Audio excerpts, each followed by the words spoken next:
So everyone, it is Dr. Mike Yeadon I'm going to be speaking to. It's the 29th of October 2020. Now, Mike is semi-retired. He's 60 years old and he's currently in France. He has a first-class degree in biochemistry, toxicology and pharmacology. He also has a PhD in pharmacology.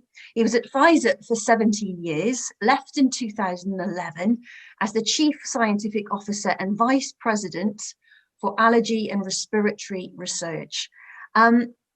Really good to speak to you. We've been chatting a little bit over the last few weeks. I know you're in France at the moment. It's a difficult time.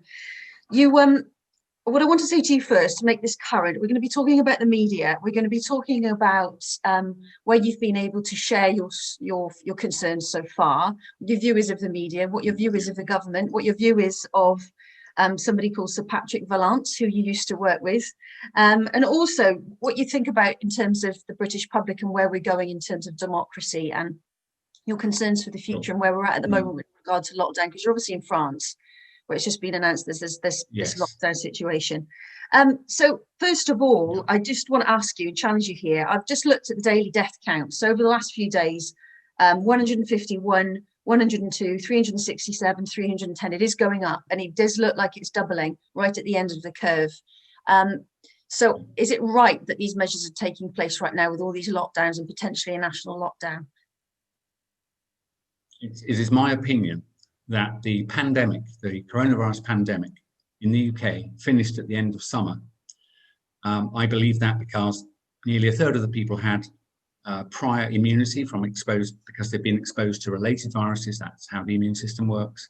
About another third have been exposed during the pandemic and are now immune. And if I'm right, there are too few people left in the country to support the kind of outbreak that the government tells us is occurring. So a couple of problems there. How can that be? Well, I believe that the industrialized molecular biological technique called PCR, so it's never been used on the scale it's being used. I think it is currently throwing up an enormous number of false positives. That is, when the test is positive, even though there wasn't virus in the sample. And what that does is, of course, frighten everybody, because we've tested now, I think, about 30 million people in the UK. We're pushing towards half the population. And a large number of those tests have been recently. And as you know, the definition of a coronavirus death is someone who dies for any reason within 28 days of a positive test. So what I'm telling you, Anna, is that people are dying. They always do, I'm afraid, about 1,700 a day in the UK, or 620,000 a year. They are dying. I don't believe that they're dying of coronavirus anymore. I think they're dying of other respiratory viruses or other non-respiratory causes. So I guess I'm calling out the statistics and even the claim that there is an ongoing pandemic as false. And you might say that's crazy, everybody knows that's wrong. I would point anyone listening to this who wants to check to go to any database that talks about total mortality. That is a body count over time. And when you do that, you will see that the number of deaths on average every day in the UK is absolutely bang on normal for the time of year, not at all higher. In fact, anything slightly lower, and the respiratory death numbers are lower than over the last 5 years at late October. So the important point to note is there are no excess deaths, no excess respiratory deaths. And so if you accept that, and if anyone listening checks it, they must know that the rest of what I'm telling you is true, because you can't have a lethal pandemic stalking the land and not have excess deaths. Well, absolutely. But I have to say, you know, my audience, I like to keep things really simple and communicate in simple terms. You know, none of us are experts on these matters, on viruses and on PCR tests and epidemiology. We just don't really understand. We just want to know what to do for the safety of our family. And we want to feel confident that the future is going to be a positive one where we can get on with our lives and experience joy again and not think the government has stolen a year of my life. And, you know, there's real concerns with censorship. For me as a journalist, censorship and surveillance, and massive concerns when, you know, the Great Barrington Declaration, when those professors in epidemiology came out from Stanford and Oxford and Harvard, and how they've been smeared, how the Guardian tried to smear them, and we're not even getting access to truthful information at the moment. And I'm trying to interview people like yourself, and I'm calling them courageous and compassionate professionals, trying to get a message out there. I am, I'm afraid, angry, shocked and disappointed by former colleagues that I work with at Sky News, ITV, BBC. There's so many of them. Some of them are communicating with me. Some of them are trying to reform from within. There's not enough whistleblowers coming out as far as I'm concerned. So you have these brave scientists and doctors. You know, I've spoken to some of them on the channel, but I'm not seeing that in the media world so much. I'm not seeing these BBC editors coming and saying, yes, I have been told specifically, I've got a Guardian report, for example, I have to smear the Great Barrington Declaration. I'm not seeing media whistleblowers. So people like you are so important. And you even have a campaign on Twitter called I Am Yeadon. They believe if you, Mike, okay, they think if you did a live press conference with some politicians, that would win the public over. Well, so let me just say, what I'm doing today, Anna, is I'm doing it because I think it's very important. The information I have gleaned just by looking at public data. There's nothing special about what I'm doing, given my background. It's easy for me to see that there aren't excess deaths. It's easy for me to know with a level of certainty that I hold very strongly that when you've been infected and survived after a respiratory virus, you are immune. I'm sick of people saying, well, your antibodies are falling away. First, antibodies are simply not that important in immune defense against viruses. It's T cells. I was taught this as an undergraduate 35 years ago, so was Patrick Vallance. So when people say they're worried about antibodies and immunity fading, they're either mistaken, if they're perhaps journalists, that's the brief they've been given. If they are expert scientists, I'm afraid they're looking you in the eye and lying to you, because what I've just said is true. We're confident once you've survived, you are immune, unless the virus is one that destroys the immune system. The BBC didn't say that. The BBC didn't say that 2 nights ago. I was watching it. They said you could get it again. You could get it again. But then Professor Smita Gupta, it's like SARS-CoV, so the first SARS-CoV in 2003, that never came back, I believe. There's immunity from that, which is 17 years. So why are the BBC saying that we might get it again? Someone must be giving them a script. So, Anna, before I go any further, just to check if people came in at this clip, say yes or no to this question. Do you believe that media in UK are being censored related to SARS-CoV-2? Are the media in our country being censored? That is, are they more and more people are coming around to thinking that way? More and more people are coming around to thinking that way. Absolutely. From anyone like myself, independent journalists now, the views and the following. I really like Freddie Sayers from Unheard, and he's interviewed about herd immunity. The difference with Freddie Sayers is he's not as emotional as me, and it's very difficult because I'm congruent. I am very concerned about my children. I'm very concerned about suicide, about elderly in care who are not seeing their relatives and dying alone. And I keep hearing these stories, and I know you feel the same, Mike. And I do. These interviews are emotionally draining, which is why I don't want to get you to keep repeating the same thing. I have a very different angle with these interviews that I put on my channel. So you've done a very long interview with Professor James Delingpole. Please, guys, go and listen to that. You've also done an interview with Talk Radio, and I know you are probably in a similar position, say, to Professor Martin Kulldorff from Harvard, where he wanted to speak out. So I saw he was on Radio Northern Ireland. Then he ended up being on a YouTube channel, and then he was smeared for talking to a particular YouTube channel. This is so wrong. Journalists don't allow this to happen. So you've had conversations with the BBC, I know. We need to get you on the BBC, don't we, Mike? Would that help? That could help, although I have to say, it's not my job to do this. I have provided in writing, on podcast long form, and in video now, all the evidence anyone would need to determine that the government and SAGE, for whatever reasons, I'm afraid I'll be direct, they are lying to you. The pandemic is not raging. If it was raging, there would be excess deaths. There are not excess deaths. Let me tell you something else I learned just before this call, because I knew you were going to ask me about the recent upturn in deaths. There is slight excess death. So I called a good friend of mine who's a pathologist. That person told me that there is a slight increase in deaths. But let me just characterize what she said, that they're not mostly very old people, which are generally the people who died with COVID. They are male and female equally, whereas COVID kills slightly more men than women. So much younger, then male and female ratio is wrong for COVID. But then here's the thing that really hurts, and not respiratory deaths. Mostly dying of ischemic heart disease and stroke and untreated cancers. In other words, the kind of things that might happen to your neighbours and yourself and your family if your government deprived you of access to the healthcare system for the most part of 6 months.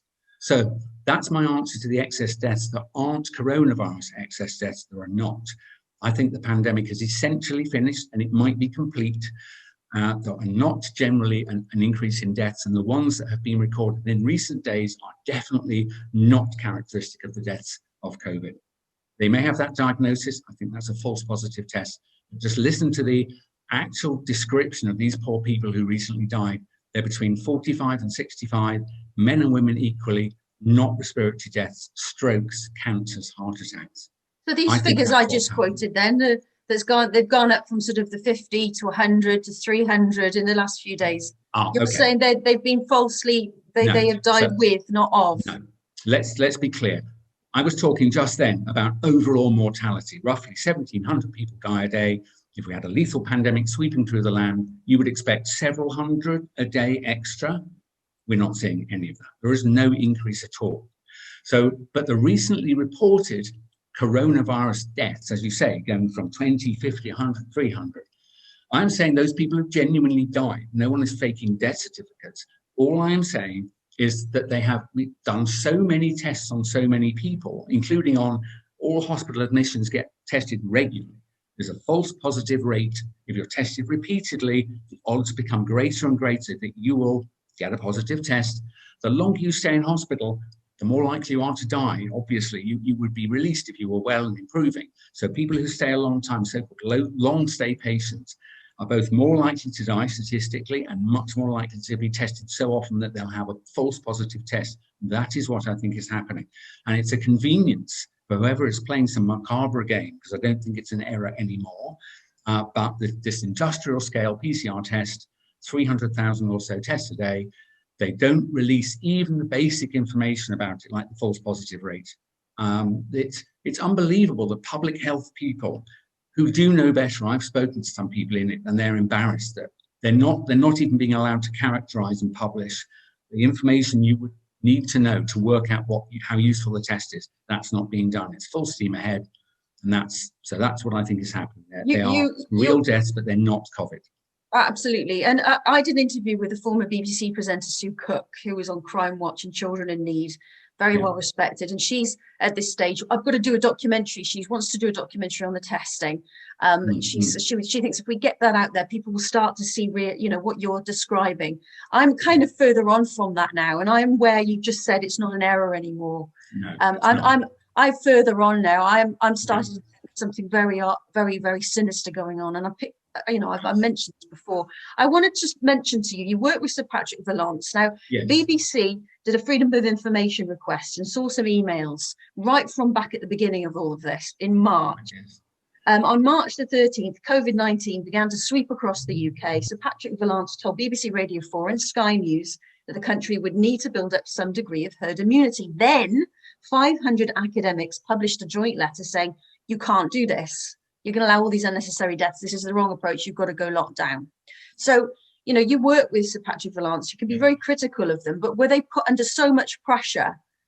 You're killers, basically. You have to lock down, that they changed direction. So I didn't, until recently, none of us knew about this email exchange between Professor Whitty and Sir Patrick Vallance. I've read it. Now it's been leaked or released, as you say, freedom of information. It looked to me like two earnest people, a medic and a doctor with a PhD, an earnest exchange about what would be best, given there is this infection that's going to arrive or is already here. How should we best handle this? So I thought that was an honourable exchange at the time. I would tell you that at the same time in Sweden, that Anders Tegnell, who is the state epidemiologist, was speaking to his mentor, Professor Johan Giesecke, who was previously Sweden's national epidemiologist and is now a senior figure in the WHO. They had similar email exchanges, phone calls about how are we best going to do this. And their conclusion was that you can't hide from respiratory viruses. Some people say they're slippery customers. They will spread around the country whatever you do. This idea of hiding from is it's an invention this year. I feel quite sorry that people think that, quotes, locking down will allow us to escape. It's not like the weather. when you come out again, it's gone, like escaping a hurricane. That would be, I think that's what people feel the analogy is, and in which case I understand why they would go for it. It's not like the weather. It's when you come out again, it's exactly where you were before. And furthermore, the kind of things we shut down when we locked down, the ability right now of family members to speak, to meet each other at all, inside their home or outside their home. These things are not the most important places for transmission. High-speed transmission occurred early in the year in hospitals, as it always does. It's not their fault. The reason hospitals become a major exchange center for diseases is because it's full of ill people. So they have infection control specialists, but it's really, really hard. People coming in and out. And we have over 1 million people in the UK work for the health service in one way or another. So that and old people's homes, I believe, maybe also supermarkets and all the supply chain, I believe that that was sufficient to allow the virus to sweep through the country, for ignoring completely all the sacrifices and quotes measures that we made. And the evidence for that is that countries that didn't lock down, like Sweden, just little precautions, had exactly the same profile of deaths, this sort of Gompertz curve shape that others can look at in my podcast. There's no difference in the shape and timing and intensity of the number of deaths in Sweden and UK. And I think that strongly suggests what I just said is true, that lockdown has been for naught. But so someone must have put pressure on Chris Whitty and Pat Vallance, because what they were speaking about originally in those emails was an entirely correct thing to do, as Gupta and Bhattacharya and Kaldorf have later said, which is you should do your best to spare the most vulnerable. But other than that, you don't really have a choice. It's just a question of how you act as the virus sweeps through. And let me just say again, in case people think I'm brutal, the total death toll in England, in UK, is 0.06%, not 6% or 0.6%, 0.06%. Normally in a year, roughly 1%, a little under, roughly 1% of our population, I'm afraid, don't reach their next birthday, mostly from old age, sometimes from other diseases like cancer. So we have crashed the country for 0.06, about 3 weeks worth of normal deaths. Now, Sweden also had 0.06% of their population die, and now they're living normally. Now, biology doesn't work like that. It's not possible. Biology is not political. Science on scale is not political. It's a natural phenomenon. In fact, what has happened to us is a natural phenomenon. Our response is unnatural. But the point is I'm making, their density as a country is slightly more urban. People think that maybe the Swedes live in little huts in the woods, which is faintly racist, but actually they are as urbanized as we are, slightly more. And mostly the people who died tended to be 80, 82 and older, and they lost 0.06% just like us, and now it's stopped.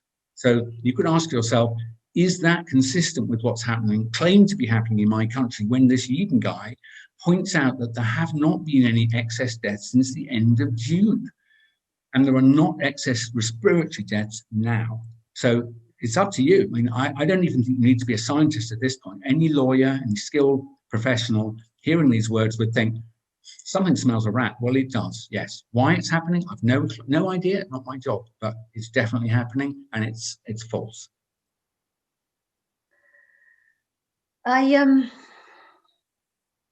Like I said, it must be draining for you to keep doing these interviews. Do you think you're getting anywhere and getting this message to people? No, I am concerned. I'm not a media person.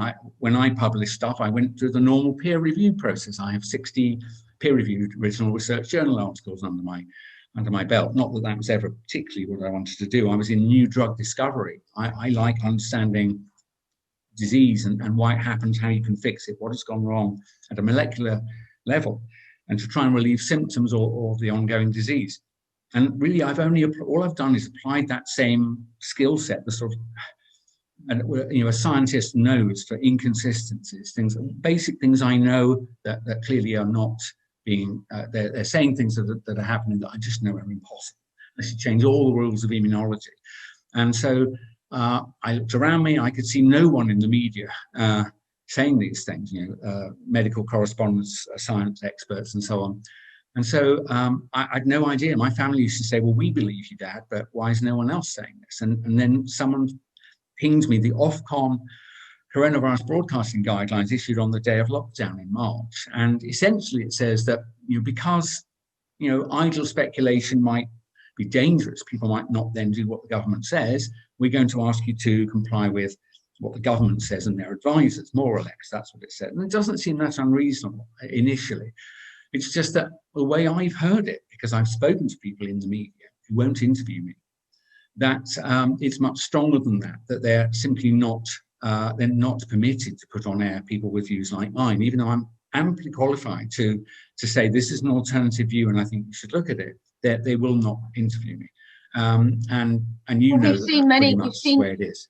We've seen professors lining up, doctors lining up. We've seen press conferences. The scientific community, the medical community, I have seen, because obviously I've been following this story so closely. I mean, you must have seen the doctors in Germany, ACU 2020. Yes, of course, and Belgium. And Belgium, absolutely. Yes. And I share it, and they go, you can't share this on Facebook and Google. Exactly. This is frightening. Yes, exactly. Really same with Twitter. I have put factual things on Twitter that are not only within the law, they're what you would expect people to do in a free liberal democracy, which is to say, I don't agree with what the government's doing, which is all they're saying. And here's some reasons why you might want to consider something else. These tweets get deleted. That's not appropriate. And so you ask me, am I breaking through? I don't think so.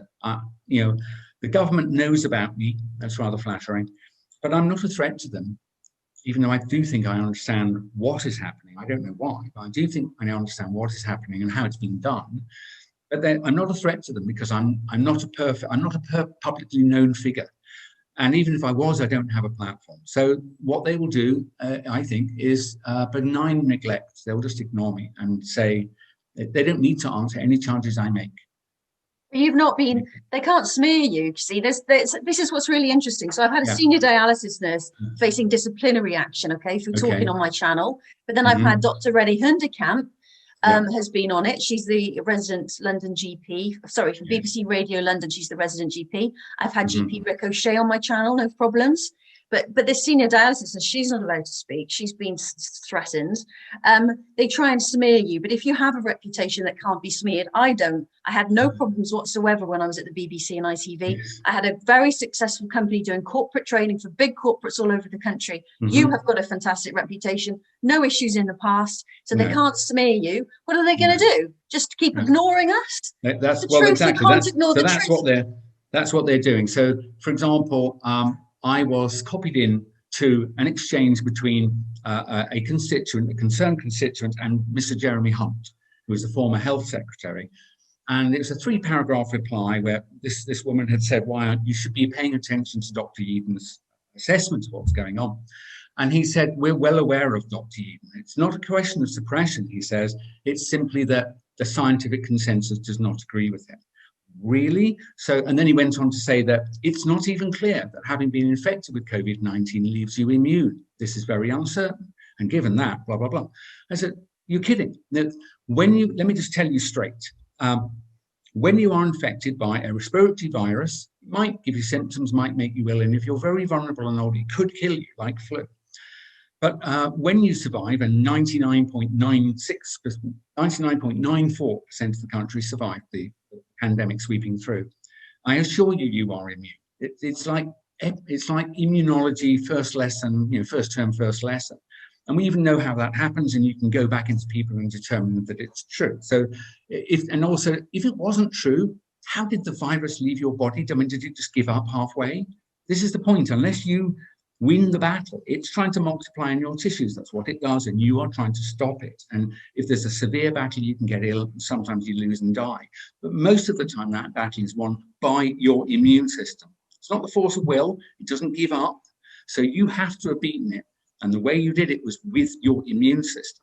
Right? It's just, we don't agree with you. You're wrong. The politicians and the media saying you're wrong. No, you're wrong. You're wrong.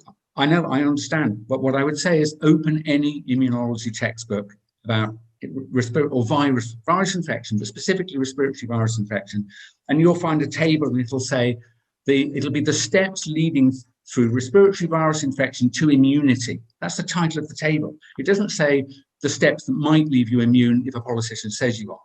That's what happens. The only way it doesn't, because people will think that's funny, he's saying things I know that are not true. You don't get immune to HIV.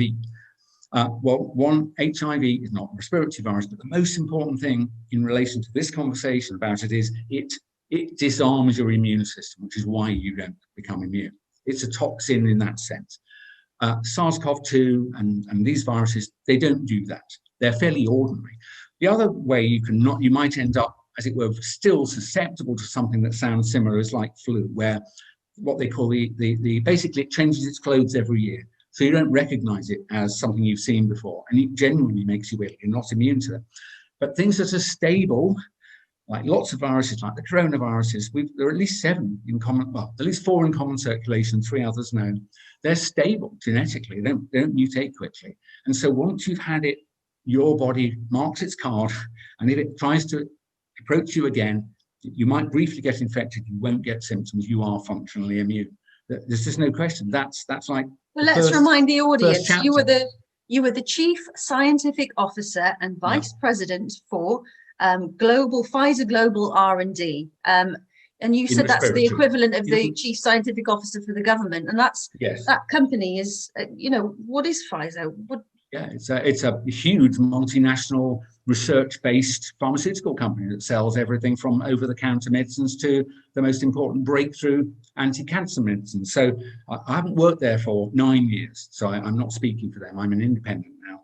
But yeah, they're a well-known, venerable R&D based drug company. And so when I worked there, I was the most senior research person for respiratory inside the whole company. So I was the equivalent, yes, I was the equivalent for Pfizer's respiratory for what Sir Patrick Vallance is for the country. I would provide advice and guidance in respiratory. So following this interview, people can continue to close their eyes, shut their ears, and not listen to what you're saying, okay? Or they can maybe they can go to protests. They can join community groups. They can write to journalists. They can write to politicians. They could do something, couldn't they? What do you recommend people do if they listen to you and they agree with you and they want to do something about it? So I would say it's a great question. There will be lots of people, I hope, who will hear this, who belong to professional bodies that will have they will have as it were, a board behind them, like the Royal Society, something like that, the BMA, British Pharmacological Society, which I'm a member, was a member. There are lots of learned societies, professional groups, probably dozens of them. And you don't need to be an epidemiologist or an immunologist, but you need to take a view that since there's not excess mortality, since the PCR testing in the summer was proven to have false positives that probably accounted for most of the cases. Do you remember that exchange between Julia Hartley-Brewer and Matthew Hancock? Well, I was kind of behind that because I could smell around then. So once you accept that the PCR test has a false positive rate, I think people should demand to know what that number is. You're not being told. If it's a few percent, that accounts for all the positives you're seeing now, end of pandemic. Remember that I've told you that there are no excess deaths. It's the thing that's pathology that's stalking land right now is the government's PCR testing system. Testing the well population, people aren't ill. It's just a madcap thing. Because almost all of them don't have the virus. But if you run this machine hard enough, you will end up with an enormous number of false positives. Gone back to facts again. We've gone back to facts. Yeah, sorry. Okay. So what should they do? What should they do? Yes, I think so. If you're a member of a professional society, learned society, have a look at the facts. And if you don't believe that taking further measures right now, while the mortality is absolutely normal for the time of the year, I think you should write an open letter to the government saying, I believe SAGE is incorrect in its advice, and you should immediately disband it and begin to speak to independent people. That's the thing I think they should do.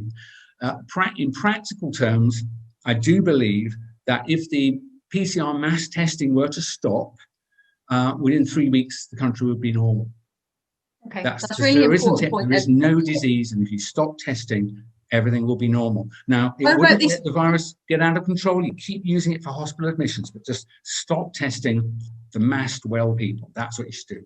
There's something really important I do need to speak to you about as well, and that's and you may not feel that you can give any response whatsoever, but you know, this talk of vaccination and people in the health system and education, you know, we don't know at the moment when the vaccine is going to be available, but there's a lot of fear that it might become mandatory. What's your view on vaccination to help people? And I've said that I want to make sure we provide some informed debate on this quite serious issue. Yes, certainly. So because I'm ex-big pharma, as they say, and then I worked in biotechnology companies, so, you know, I'm not exactly some fluffy person who's going to tell you never to take a vaccine, they're all bad. I've had all the vaccines available in the 1960s and 70s. Both my children, my wife and I decided they should get the full lot. I'm pro well-characterized vaccines. It absolutely prevents tremendous amount of illness and death. But in the case of something like SARS-CoV-2, that kills 1 in 500 people or so, average age 83, I think it'd be great if we had a vaccine for people like that. It might give them a few more months of life, not much more. The reason you die having caught it is not because you've got SARS-CoV-2, it's because you've got a respiratory virus. Almost any of them will kill you at that age. Even a serious cold will kill you. So it would be good, I think, to have a vaccine to use for very vulnerable people. But, this is a really important but, nobody else needs this thing. Your body and my body, I'm not vulnerable. I'm not going to be made seriously ill and die. It would be an astonishing thing, 1 in a million maybe. You don't vaccinate the population because 1 in a million people might have a bad outcome. What you do is you look at the people who are vulnerable and you offer them the vaccine with the word offer. Informed consent is important. So it's not necessary, and it's an appalling misuse of a public platform for people to suggest that the only way we all get our lives back is if we mass vaccinate the population. Something very smelly is going on. It's simply not appropriate. It's never been required to do that. I don't even think it would work. Now, let me also just mention, because I was in the pharmaceutical industry, I'm capable of reading development plans. So I've been on a site called clinicaltrials.com, and you can go and look up what's going on with the vaccines. I will say to you that so far, normal for the stage of development, they're looking at antibodies. They're looking at whether the vaccine raises antibodies. That's all they know. They don't know whether it reduces how ill you get or whether you transmit the virus, nor does it measure whether you will have reduced deaths. We don't know this now. This is 3 years too early, 2 or 3 years too early. So all we're going to know when we start vaccinating people is it raises antibodies. And I'm telling you that whilst antibodies are a good thing to have, and I would like to have them if I was very ill, they're probably not they are not the most important part of your immune system. It'll almost certainly be T cells. So I think there's the vaccine development plan that's going to lead to only a small amount of information about it. And then, as I said earlier, you don't need it. You know, if you're young, middle-aged, even slightly my age, 60 and well, you're really not very vulnerable. So I would say if you would not have considered a flu vaccine in the normal course of events coming up to this winter, I don't think you should even consider taking this vaccine. But the main problem I have with it, as you mentioned, is this notion of being mandated or even coerced. So you don't have to, but you can't travel if you don't. That's the sort of thing. I want your viewers to know that that's illegal under international law. That after the Second World War atrocities of Dr. Mengele and other doctors in Japan, where they performed experiments on humans that led to their deaths, we and others in the post-war consensus led to an international law that says that no medical procedure may be performed on a human being without their informed consent, and they must benefit from it, and about 10 other things, but that's basically at the heart of it. Your government doesn't have the right to override that law. So if people are saying you've got to, otherwise you can't go shopping, or you can't go to work or travel, take them to court. It's absolutely illegal, and no one should stand for it.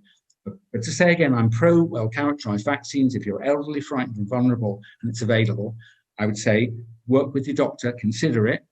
Maybe you should. But everybody else, you don't need it, and something very odd is going on. I don't know what Something is going on, and anxiety doesn't help the immune system, does it? So, you know, my son was in year 7, and one person got tested positive, and the whole school sent home for 2 weeks. And then he goes back to school, and he may come back. And that's not where I want my child to be living a life like that going on. Why are they doing that?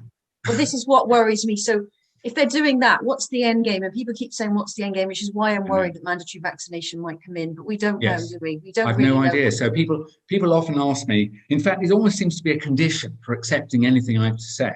well, why would they do that? And I honestly answer, I don't know.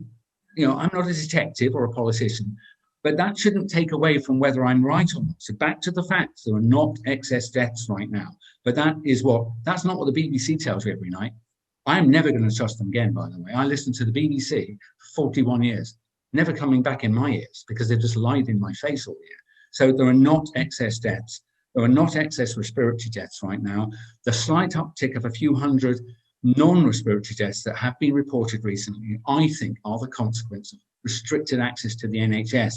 So I don't want anyone flinging that at me saying, oh, you're wrong about excess deaths. Those deaths are just what you'd expect if you restrict access to the health system to a population for 6 months. And what do you expect was going to happen?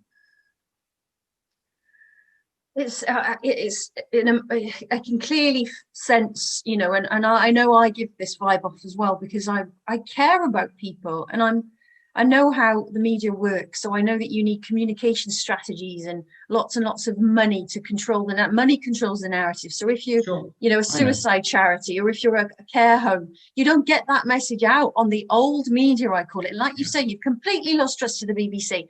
I would just like to finish the interview by saying thank you for sharing your so bravely. You know, you've got nothing to gain from this whatsoever, and neither have I. No. I want to go back to what I was doing before. I was earning good money. It was easy. This is stressful. It's upsetting. I want to spend time with my wife. I want to hug my children. And we've got one grandchild, Freddie, and we love him, and we want to be able to pick him up. We're not supposed to, so we're kind of not going to. I don't agree with the laws are completely mad, but I'm a guy. I comply with laws. I then argue against them. But at the moment, I'm even told if I do that, then I'm somehow dangerous. But anyway, yeah, I want to go back to normal, and I'm very worried about what's coming, and that's why I've got involved. I've nothing to gain. I'm nothing at all. I'm not political, never been a member of any campaigning group until now, but I feel the need to say something because what's happening is there's a fraud going on, There is a fraud going on, and it's very difficult for anyone to speculate. And I have mentioned, you know, there is talk of things like there's something going on behind the scenes, and these global organizations are getting together and they're pumping money into the countries and making us more dependent upon maybe a global and undemocratic forces forming in terms of a great reset. But I don't really know. I'm trying to get interviews with these people so we can understand what's going on. I would say we need trust. We need debate to build trust. To build trust in the government, we must have debate in the media. We must allow these fears and concerns and facts to be talked about in a calm and rational way. But you don't want to speculate either, I should imagine. No, I don't. When people do ask me this, I say, I think everything was normal up to, well, possibly that witty Valence exchange that you talked about. And certainly, I would say that the pandemic itself passing through the country was absolutely real. You know, people got sick, lots of people rushed to hospital, and they did die. 45,000 or so. And something happened in the summer. And it was when they started mass testing the population. That's when I became deeply suspicious. That's when I started looking at the assay itself. I've used tests like this, so it's not difficult for me to look at it. And I thought, that's funny. They're not telling us what the false positive rate is. And I went through government documents and I found an internal document that more or less said, don't use this test because we don't know the characteristics. So something happened around June, maybe earlier. Something happened then, and now you're in lockdown. You're in France. You're exactly. in lockdown. We never thought we'd be in lockdown again. How did that happen? We're in lockdown. Well, of course, this is the bit that's very, very important. I don't know. It could be that the lockdown this spring was done. Maybe there was political pressure. The media certainly pressured the government into doing something. Personally, I knew at the time that it's not going to make any difference because people don't pass the virus to each other as they pass in the streets or chatting to your neighbour. So the locking down bit, I could tell what it would do is stop the economy and inhibit civil society. But I knew it would do nothing to transmission. Because mostly transmission happens where ill people meet other vulnerable people, hospitals, care homes. Sorry, that's true. And that's why the profiles are the same in countries that didn't lock down. But I almost wonder, did they make us lock down because it has conditioned us? See, now we're ready. We're ready to go and lock down again. I just told you there are no excess deaths. There haven't been for 4 months. What are you doing? You're walking into voluntary house arrest when there is not an excess death signal. Why are you doing that? Seriously, ask yourself, why are you going to be willing to be locked down, quotes, to get away from a virus, which I'm telling you, is not present, because if it was, you'd have lots of excess deaths. That's why I'm very fearful, because it doesn't make any sense. And I think there are no benign outcomes. I'm not going to speculate. There are no benign outcomes from this. It doesn't make any sense. I'm aware No, of it three doesn't. groups. One of them is called Us for Them, which is campaigning for children's rights. Another one called Keep Britain Free. Another one called Save Our Rights UK. These are campaign groups that I'm aware of that are growing up, getting very much more organised. There's One lots has and been lots of launched groups. today. There's one, I think it's called Yep. Recovery UK. Yep. Recovery UK, reported in the paper today. So I've said I'll join that as a scientist. I'm not a politician, but I will. If they want someone to speak on science, I will do that. And I'm not a campaigner or a protester either. And people contact me. These organisations are growing. They're getting more organised. You know, there's lots of them as well in little groups in Stroud, for example, in Dundee, all around the country on Facebook. Great. And it's about them getting together, I think, and working out how they want to approach the situation if they feel it doesn't make any sense, which is what you've kind of a lot of people are feeling at the moment. So is there anything else you'd like to add before we finish the interview? And thank you again for doing this.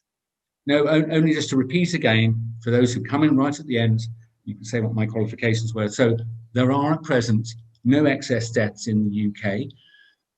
I believe the pandemic ended at the end of summer, and I think the government has simply pretended that it's not happened by continuing to use on ever-increasing scale a test that is error-prone. And I think all of the things that you're seeing occurring to your great country are secondary to that decision. And consequently, if you can persuade the government just to pause that test for 3 weeks just to see if I'm right, you'll recover your country. And if you don't do that, I don't know what's going to happen, but it's not an accident and it's not benign. That's it. Thank you so much. Well, I tell you something, Dr. Mike Yeadon, you have performed a responsibility and your duty to your fellow man by sharing this information. I have by being a journalist and giving you a platform. Thank you, Anna. Let's leave it to the public to decide what they want to do from this point onwards, I think. Yes. I think we've done what we can, and we're doing what we can. Yeah. Go and look at the data and see whether what I've said is true, because if it's true, then you must assume that the things you're being told by your government and your media that you've trusted for decades are not true. So it's up to you. It's up to you guys watching this. Thank you so much. You take care and keep in touch. You can back on the channel anytime, as obviously things are changing. You take care and speak to you soon. Bye. Will do.